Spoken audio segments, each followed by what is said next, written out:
जय श्री कृष्णा। कृष्ण ज्ञान ऊर्जा में आप सबका स्वागत है।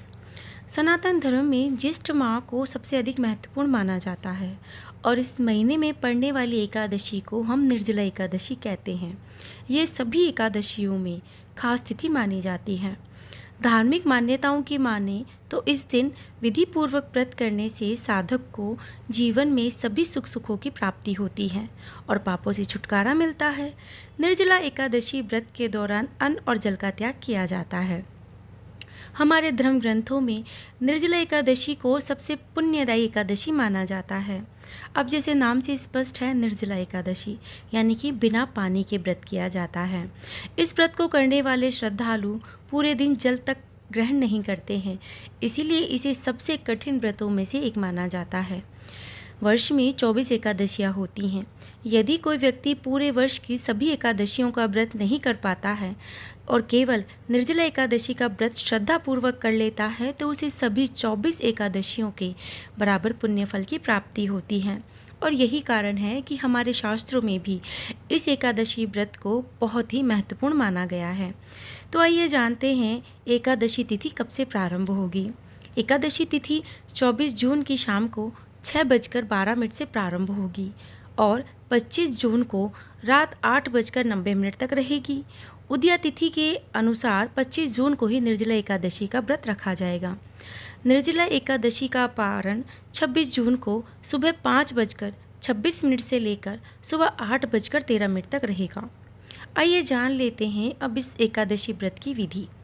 निर्जला एकादशी के दिन प्रातः जल्दी उठकर स्नान करें, स्वच्छ वस्त्र धारण करें और इसके बाद भगवान विष्णु का ध्यान करते हुए आप व्रत का संकल्प लें। घर के मंदिर में ही भगवान विष्णु की पूजा आराधना करें, दीप जलाएं और आरती करें। जिन लोगों के लिए संभव हो वे निर्जल व्रत रखें। जिनका स्वास्थ्य इसकी अनुमति नहीं देता वे जल और फल ग्रहण करके भी व्रत को रख सकते हैं। व्रत की शुद्धता और श्रद्धा ही इसका सबसे महत्वपूर्ण भाव माना जाता है। इस एकादशी के व्रत में दान का बहुत बड़ा महत्व है। अन्न, जल, वस्त्र, फल आदि का दान करने से भी बहुत अधिक पुण्य फल की प्राप्ति होती है। यदि आप किसी जरूरतमंद व्यक्ति या मंदिर में दान कर सकते हैं, विशेष रूप से गर्मी के मौसम में जल का दान अत्यंत शुभदायी माना गया है। आप इस दिन ओम नमो भगवते वासुदेवाय मंत्र का भी जाप कर सकते हैं। महाभारत के अनुसार भीमसेन को भोजन अत्यंत प्रिय था और वे नियमित व्रत नहीं रख पाते थे। जब सभी पांडव एकादशी का व्रत करते थे तब भीमसेन के लिए यह बहुत ही ज़्यादा कठिन हो जाता था। तब उन्हें सलाह दी गई कि वे वर्ष में केवल एक बार निर्जला एकादशी का व्रत करें। भीमसेन ने इस व्रत को पूर्ण निष्ठा से निभाया और उन्हें सभी 24 एकादशियों का पुण्य प्राप्त हुआ। इसी कारण इस एकादशी को भीमसेनी एकादशी भी कहा जाता है। सभी एकादशियों के समान पुण्य फल प्राप्त होता है। भगवान विष्णु की विशेष कृपा प्राप्त होती है। पापों का नाश होता है। मानसिक और आध्यात्मिक शक्ति में वृद्धि होती है। इस प्रकार निर्जला एकादशी का व्रत अत्यंत फलदायी माना गया है। श्रद्धा, नियम, भक्ति के साथ किया गया यह व्रत जीवन में सुख, समृद्धि और शांति प्रदान करता है। आइए अब जान लेते हैं एकादशी पर क्या करना चाहिए और क्या नहीं करना चाहिए। जल और अन्न का त्याग। निर्जला एकादशी व्रत के दौरान अन्न जल का त्याग करना चाहिए। इस व्रत का यही सबसे कठिन नियम होता है। एकादशी तिथि की शुरुआत होने के बाद कुछ भी ग्रहण ना करें। सात्विक भोजन का सेवन करें। इस दिन भूलकर भी लहसुन, प्याज, मसूर की दाल, मांस, मदिरा का सेवन नहीं करना चाहिए। ब्रह्मचर्य का पूर्ण पालन करना चाहिए। निर्जला एकादशी व्रत के दौरान ब्रह्मचर्य नियम का पालन करना बहुत जरूरी है। ऐसा ना करने से व्रत टूट सकता है और भगवान विष्णु नाराज हो सकते हैं। इसके अलावा व्रत के समय किसी से वाद विवाद, किसी के बारे में गलत सोचना, चुगली करना इत्यादि से भी फल नष्ट हो जाता है। इसीलिए एकादशी का व्रत सबसे कठिन माना जाता है।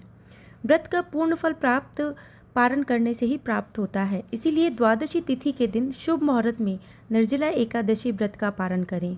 साथ ही मंदिर, गरीब लोगों में अन्न, धन समेत इत्यादि चीज़ों का दान करें। दान करने से साधक को व्रत का पूर्ण फल प्राप्त होता है और जीवन में कोई कमी नहीं होती। एकादशी के दिन सुबह स्नान करने के बाद भगवान विष्णु और माँ लक्ष्मी जी की पूजा अर्चना की जाती है। इस दौरान व्रत कथा का पाठ भी किया जाता है।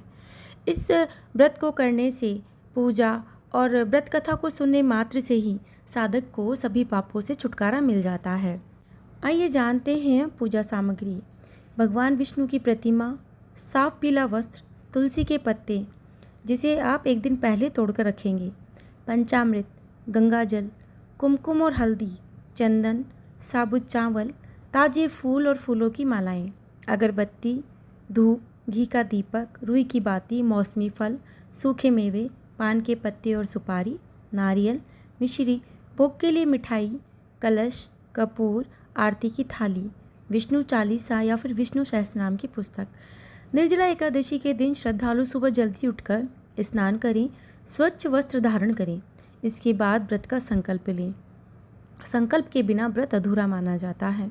भगवान विष्णु की प्रतिमा या चित्र को स्थापित करके फूल, तुलसी दल, धूप, दीप का भोग अर्पित करें। इस दिन भगवान विष्णु के मंत्रों का जाप और विष्णु सहस्त्रनाम का पाठ करना अत्यंत ही शुभ माना जाता है। पूजा में तुलसी के पत्तों का विशेष महत्व माना गया है। इन्हें भगवान विष्णु को अवश्य अर्पित करें, पर तुलसी के पत्तों को आप एकादशी से एक दिन पहले तोड़कर अवश्य रख लें, क्योंकि एकादशी के दिन तुलसी पत्तों को तोड़ना वर्जित माना गया है। निर्जला एकादशी पर व्रत और पूजा के साथ साथ दान का भी सबसे बड़ा महत्व बताया गया है।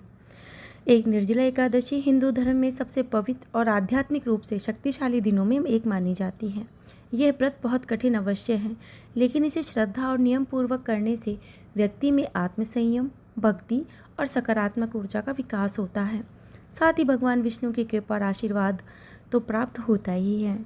अगर आपको जानकारी अच्छी लगी हो तो अपने प्रियजनों में इसे शेयर अवश्य करें और चैनल को सब्सक्राइब करना ना भूलें। जय श्री कृष्ण, राधे राधे।